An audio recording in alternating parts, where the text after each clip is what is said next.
السلام عليكم، كيفكم يا كابر؟ كيفكم يا الخير؟ الفيديو العاشر اليوم بإذن الله. شفت فيديو على اليوتيوب أنا لشيخ من الشيوخ. الفيديو كانت قصته كثير رائعة، فحبيت أنا إنه أعيد هالقصة بس بطريقتي. بتمنى إن شاء الله إنه تعجبكم. بسم الله، هلا رح نبلش. كان في شاب متزوج حبب يوم من الأيام إنه يشتري سيرفيس.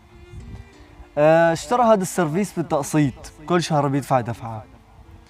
فصار يسترزق منه. بيوم من الايام كان نهار الجمعه، فحبت مرته وهي والاولاد انه يطلعوا مثلا سيرون يغيروا جو. فالزلمه تعبان قال لها يا مره اتركيني وكذا. المهم مرته ضلت تنق عليه هي واولادها وضلوا يبكوا انه لا الا بدنا نروح. فالمهم هذا الزلمه ركب السربيس وطلع، هو ومرته واولاده. هن وماشيين بالطريق رايحين يتسيرنوا، بشوفه فجأة يعني بالطريق بأشر لهم حدي. بس اليوم ما يوم شغل، ما بده الزلمه يوقف. بس اطلع هيك لقى منظر الشخص اللي عم يأشر له كثير ملفت. فوقف قال له مين انت يا عم؟ فالزلمه قال له انه انا المال.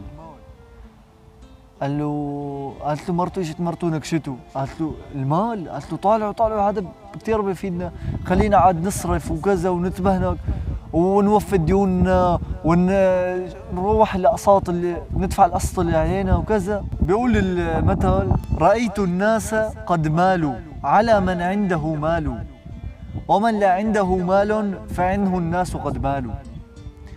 فالمهم هذا الزلمه طبعا بده يطالع المال، طالع المال معه وقعد جنبه، رجع مرته لورا وقعد جنبه المال ومشي. ضل ماشي هو على الطريق بأشر له شخص ثاني كمان ما بده يوقف. يعني طبعا احنا رايحين سيرون، ما رايحين مشان اليوم نشتغل. فبس كمان منظر الشخص الثاني كان ملفت كثير اكثر من الاول. فوقف قال له مين انت يا عم؟ فقال له انا الذهب والفضه واللؤلؤ والمرجان. قال له يا اهلا وسهلا. اجت مرته ردت مره ثانيه قالت له طالعوا معنا، خلينا عاد نكيف وننبسط ونتشبرق. فالمهم والله طالع المال والذهب معه. وكمان مثل ما بقول المثل رأيت الناس قد ذهبوا إلى من عنده ذهب، ومن لا عنده ذهب فأنه الناس قد ذهبوا. طالع جنبه الذهب وقعدوا جنب المال وقعدوا جنبه، وضل ماشي بهالطريق، ماشي بأشر له شخص ثالث. بتطلع هيك كمان منظره يعني ملفت، يعني هو ما بده يوقف بس يعني منظره اجبره انه يوقف. وقف عنده قال له مين حضرتك يا عم؟ قال له انت اعمى ولا؟ قال له انا المنصب والسلطه. قال له يا اهلا وسهلا بالباشا، يا اهلا وسهلا بسيدي، تفضل اطلع معنا. طالع والله رجع الذهب والمصاري والمال، رجعوا لورا وقعد جنبه المنصب. خود على سلطة وخود على وسايط وخود على تمشية أمور وتخلي الحياة تتفرفش معنا. المهم قعد هالمنصب والمال والذهب جنبه وضل مكفي بطريقه، دايس. بتطلع هيك وإذ بيشوف امرأة ملكة جمال الكون من أروع نساء العالم. إجباره وقف. المهم وقف طلع هيك مين هاي المرأة؟ قال له مين انت يا مين انت يا حلوة يا عسل؟ المهم قالت له انا الدنيا. طلع هيك قال خلص هلا ما ضل شيء، صار معه كل شيء، الدنيا مال وقصور وجاه وعز وغنى ومصاري معه، منصب معه، كل شيء معه، خلاص ما ضل لازمه شيء. قعد جنبه، رجع المنصب، رجع كل شيء وقعد جنبه، قعد جنبه الدنيا، خلص شو ضل؟ ما ضل شيء. مهم ضل مكفي والله بطريقه. هو ماشي بتطلع هيك بأشر له زلمه ختيار على عكازي.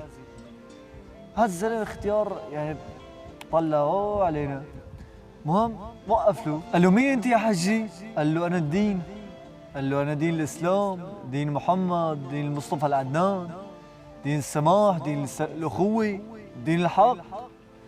قال له هلا انا فاضي لك يا حجي، ما جيتنا هلا.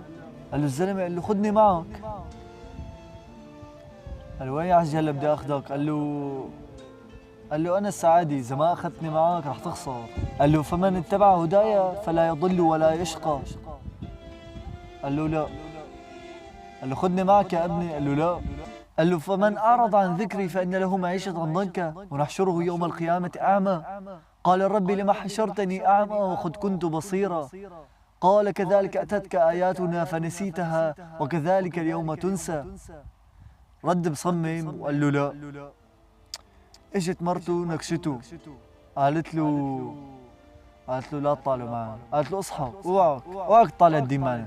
قالت له هلا خذ على عود حجاب وصلاه وصيام وعلى حلال وحرام.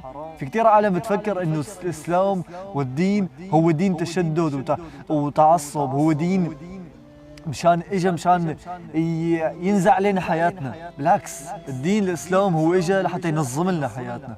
دين الإسلام إجا هو دين المعاملة، دين السماح، دين اليسر، دين اليسر. الإسلام دين اليسر. قالت له اوعك تاخده معك. هالمرة غير كل مرة. كانت قبل لما شافت المال والمنصب والجاه وكذا كانت تقول له على طول طالعهم معنا، خدهم معنا، خلينا عاد نكيف وننبسط. وصلت لعند الدين قالت له اوعك تاخده معنا.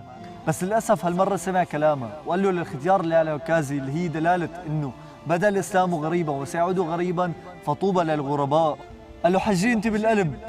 قال له يا ابني أنا صار سعادتك ونجاتك، أنا صار سعادتك بالدنيا وبالآخرة. قال له حجي لما تيجي الآخرة بباب حل ألف حلال. قال له يا ابني رح تندم والله لو ما أخذتني. قال له حجي اتكل على الله، الله يبعث لك، خلاص بنبقى نحن بنشوف شو الله بيسر. اجا هذا حط خامس وطار وقال يا دنيا اشتدي ما حدا قدي. مغرور متكبر شايف حاله معجب بحاله، ما في، خلص معه كل شيء بالدنيا. ماشي بطريقه مكيف، لسه يا دوب لحق بس يفرح شوي. بتطلع هيك بوقف واحد بنص الطريق. هالمرة ما مثل البقايا كانوا عم يشروا له وعم يحكوه شوي. هالمرة وقف واحد بنص طريق، قاطع عليه الطريق، فاتح له ايديه هيك، مهم غصبا على راسه ضرب فرام ووقف. طلع هيك بوجهه للزلمه اللي هاد، ارتعب، منظره مرعب كثير، كان بخوف، خاف الزلمه. قال له مين انت؟ قال له انا ملك الموت. قال له يا ملك الموت بعد لي خليني امرق. قال له بس، قال له لو معك الدين بتمرق، لو ما معك الدين ما راح تمرق. قال له يا ملك الموت انا مع الدنيا ومع السلطه ومع الجاه ومع المصاري، مع المرأة والأولاد، مع كل شيء. قال له هذا كله ما بينفع، الدين هو اللي بيزبط لك كل هاي الامور. قال له لو معك الدين بتمرق، ما معك الدين ما بتمرق بنوب. قال له طب قول لك انا الدين تركته ليك وراي، دقيقه بروح بجيبه على السريع وبرجع لعندك. قال له ما عاد يمشي الحال. قال له هلا انت وقعت ورقتك، هلا انت بعداد الاموات، خالص ما عاد ضل شيء، هلا ما عاد تنفع. صلاتك اللي تركتها، الصيام اللي ما صمته، الزكاة اللي ما عملتها، الصدقة، البر، الخير، طاعة الوالدين، الأمر بالمعروف والنهي عن المنكر، هذا اللي كلنا نسيانينه، اللي إنك تظن السوء بالعالم، هاي كله هلا مسجل لك وكله هلا ما عاد ينفع. هلا عاد صار وقت الحساب. قال له هلا مشي، إذا ما معك الدين ما راح تمرق. قال له ما معي الدين. قال له خلاص هلا مشي معي لعند سيدك ومولاك، عند الله الحق العادل رب العالمين. هلا صار وقت الحساب. ولهيك يا شباب الخير، يا أمة سيدنا محمد، يا خير أمة أخرجت للعالمين، يلي نسيان دينه يرجع له بسرعة قبل ما يطلع لك ملك الموت ويوقفك وتوقع ورقتك من بشجرة الأحياء وتصير بعداد الأموات. لحق حالك يا أخي. بسم الله الرحمن الرحيم. يا أيها الناس اتقوا ربكم إن زلزلة الساعة شيء عظيم، يوم ترونها تذهل كل مرضعة عما أرضعت وتضع كل ذات حمل حملها وترى الناس سكارى وما هم بسكارى ولكن عذاب الله شديد. صدق الله العظيم. اللهم أحسن خواتيم أعمالنا، اللهم إنا نعوذ بك من سوء الخاتمة يا أرحم الراحمين. اللهم لك الحمد حتى ترضى، ولك الحمد إذا رضيت، ولك الحمد بعد الرضا يا أرحم الراحمين. والسلام عليكم ورحمة الله تعالى وبركاته.